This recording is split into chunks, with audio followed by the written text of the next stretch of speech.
Okay, nundi munsi nandi mahirwe byose bacyashoboka mu buzima. Cyo gishimishije nuko wabyutse uhumeka umwuka w'abazima ukabyuka bigakunda, nanjye nkabyuka bigakunda. Reka dufatanyirize hamwe dushimire Uwiteka Imana Rurema, Imana yaturinze twese kugira ngo tube twabyutse tumeze neza. Dushimira Imana. Nawe rero wabyukanye ibibazo bitandukanye, reka nkubwire ngo humura wikiheba kugira kure siko gupfa. Ejo rundi munsi byose birashoboka, haracyaye icyizere cy'ubuzima. Twagarutse muri gahunda yacu y'amakuru n'ibiganiro hano kuri AM TV show ndetse na Gasabo News 24. Twaje muri breaking news. Amakuru tukuzaniye kuri uyu munsi, hari nkuri kuvuga ivuga ko byahinduye isura. Ihuriro AFC M23 rirwanya ubutegetsi bwa Repubulika ya Demokarasi ya Kongo riri kurwana ingabo za leta ya Kinshasa arizo FARDC bafatanyije n'ihuriro ry'izindi ngabo zifasha leta kurwanya M23 ngo bakozanyijeho, ndetse M23 ibambura agace gakungahaye cyane kuri zahabu. Abasesenguzi mu bya politiki bavuga ko kuba M23 yigaruriye agace kakungahaye cyane kujyanye na zahabu ari izindi mbaraga zije ziyongera kuzo bari bafite. Bakaba banavuga ko bitanga icyizere ko uyu mutwe ushobora gukomeza wiyongera imbaraga ndetse ukirukana ingabo za Kongo mu bice biri hafi yangaha hacukurwa zahabu. Iyi niyo ngiye kubagezaho, ni inkuru yacu ya mbere yo nguha ikaze muri gahunda yacu y'amakuru. Ni inkuru yacu ibanziriza izindi yo kuri uyu munsi. Twinjire mu makuru nyirizina, ariko mbere yo gutangira aya makuru ndagushikariza ko nimburi mushya hano kuri izi channel zacu ebyiri arizo AM TV show ndetse na Gasabo News 24. Nimburi mushya kora subscribe cyangwa se sabone kugira ngo ujye mu bambere bagerwaho n'amakuru n'ibiganiro tugutegurira umunsi kuwundi. Nimba wakunze ibiganiro byacu nabwo kora share, bisangize inshuti n'abavandimwe bawe bamenye amakuru atandukanye agezweho. Kanda like ndetse wandusangiza ibitekerezo byawe aho muri section ya comment. Dukomeze dusangize amakuru ndetse turushaho no kugeza amakuru ku badukurikiye bari hirya ano hino. Ikindi nakubwira nuko usibye kuba turi abanyamakuru turi n'abafotozi babigize umwuga. Nimba ufite event yari yose duhakaze tugufotore, tukora amafoto meza, tukora ama video meza, abahanzi abamakorari abari indirimbo zigezweho nimutugende tubakorere ama video ari ku rwego rwiza. Reka ngwikaze muri gahunda yacu y'amakuru n'amakuru abanziriza yandi yo kuri uyu munsi. Amakuru nkuzaniye aravuga ko mu by'ukuri imirwano mu burasirazuba bwa Repubulika ya Demokarasi ya Kongo, imirwano yo irakomeje. Ni mu gihe ibiganiro by'Doha nabyo bikomeje, aho abayobozi bo ku mpande zombi bari kuganira ku cyagarura amahoro n'ituze mu burasirazuba bwa Repubulika Iharanira Demokarasi ya Kongo. Iyi nkuru itugezeho iremeza, iravuga ko ihuriro rya AFC M23 Alliance Fleuve Congo rikomeje kwagura ibikorwa byaryo bya gisirikare mu burasirazuba bwa Repubulika ya Demokarasi ya Kongo, aho bigaruriye agace kitwa Luchiga. Aka gace kitwa Luchiga rero gaherereye muri sheferi ya Ruhwinja, ni mu teritwari ya Mwega, ni muri mu ntara ya Kivu ya Majyepfo. Iyi ntambwe nshya ya Alliance Fleuve Congo M23 yatewe nyuma y'imirwano yamaze amasaha make ubwo abasirikare baryo basikiranaga n'imitwe y'abitwaje intwaro ya Wazalendo, FARDC n'abandi barwana ku ruhande rwa leta ya Kinshasa. N'imirwano imaze igihe irwana ihuriro mu kurengera duce dutuwe n'abaturage. Luchiga, kimwe mu bice bikungahaye ku mabuye y'agaciro cyane cyane zahabu, ni kamwe mu duce AFC M23 imaze kwigarurira nyuma yuko mu minsi ishize nabwo yisubije ahitwa Kaziba, agace gaherereye muri teritware ya Walungu. Amakuru yize waturuka ku mirongo y'imbere ku mbuga y'urugamba avuga ko nyuma yo gufata Luchiga, Alliance Fleuve Congo M23 ishobora gukomereza ibikorwa byayo muri Mwenga Centre. Mwenga Centre ni igice cy'ingenzi cy'ubuyobozi muri aka karere.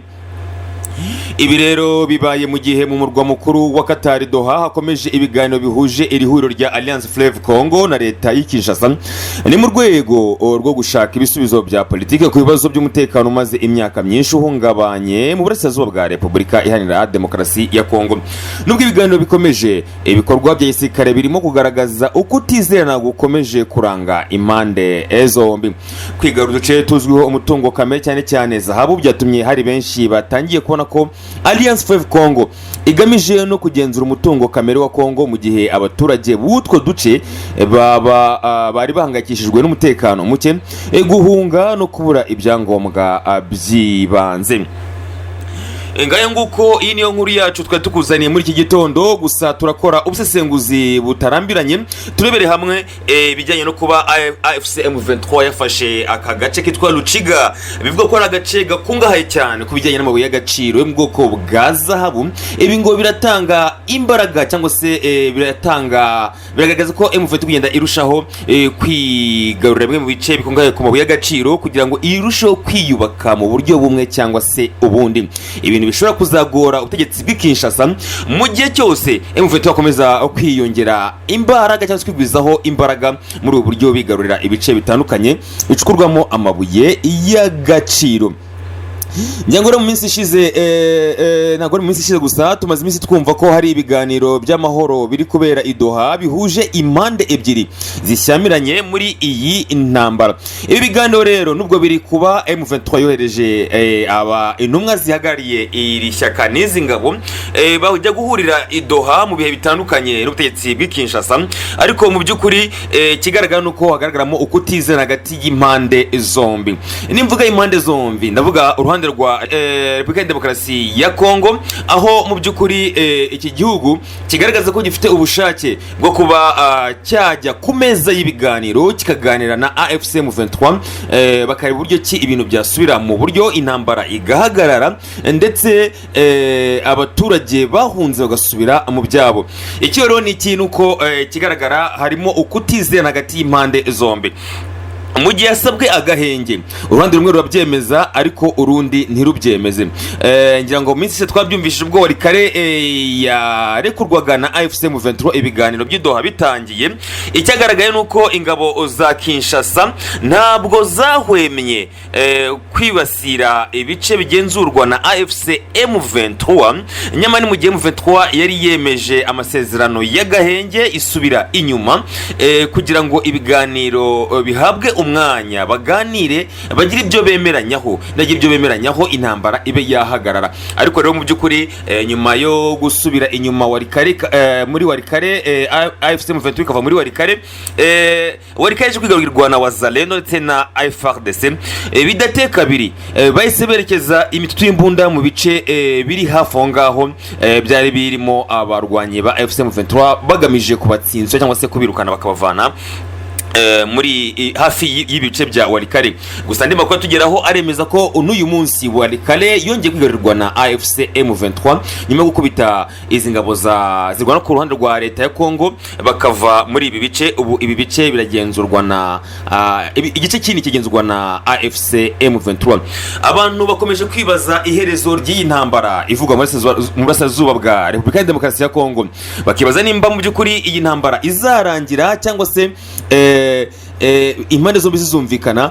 Gusa abasesenguzi mu bya politike cyane abita kuri politike yo mu karere k'ibiyaga bigari bemeza ko mu gihe ibiganiro by'Idoha bidahawe agaciro ngo impande zombi zumvikane ku cyatuma mu by'ukuri bahagarika imirwano, bemeza ko hari uruhande rumwe ruzakomeza imirwano ndetse rukagera no ku ntsinzi. Ibi rero turabihuza n'amagambo aherutse gutangazwa na Corneille Nanga, uyu ni umuhuzabikorwa wa AFC M23, aherutse kuvuga ko mu gihe cyose perezida uriho muri Congo Felix Antoine Tshisekedi Chilombo yaba atavuye ku butegetsi cyangwa yigendere ahunga igihugu, bo bazakomeza imirwano nta kujenjeka, kandi ngo hari icyizere ko bazafata iki gihugu maze bakavana abanyekongo mu kangaratete bakabavana mu ntambara zimaze imyaka n'imyaka, bityo umunyekongo nawe akagira amahoro n'ituze mu gihugu cyamubyaye. Mu by'ukuri iyi ntambara ivugwa mu burasirazuba bwa Repubulika ya Demokarasi ya Congo ni intambara imaze kwangiza ibintu byinshi cyane muri iki gihugu cya Congo, cyane cyane ku batuye mu burasirazuba bw'iki gihugu, ndavuga mu ntara ebyiri, intara Kivu ya Majyaruguru, intara ya Kivu ya Majyepfo ndetse n'intara ya Ituri. Muri ibi bice abaturage bamaze guhunga ari benshi, abenshi barahungira mu bihugu by'ibituranyi harimo igihugu cya Uganda, u Rwanda n'abandi bakajya mu gihugu cy'u Burundi. Hari abamazeyo imyaka irenga 30, abandi barimo barahunga muri iyi minsi. Mu by'ukuri abaturage bose babaho mu buryo butari bwiza, bamwe bari mu nkambi z'impunzi aho banyotewe no kuba amahoro yakongera kugaruka mu gihugu cy'iwabo, bagasubira kuri gakondo, bagatuza, bagatunganirwa. Ngayo nguko uyu na musozo wacu w'inkuru yacu ya mbere ibanziriza izindi yo kuri uyu munsi. Reka ngushimire cyane wabanye natwe muri gahunda y'amakuru. Nimba uri mushya hano, cyo nagushishikariza nuko wakora subscribe cyangwa sabone kugira ngo ujye mu mbere bagerwaho n'amakuru n'ibiganiro tukugezaho umunsi ku wundi. Reka ngushimire cyane, nkwifurize ibihe byiza. Nimba uri mu kazi uhahe uronke. Shalom.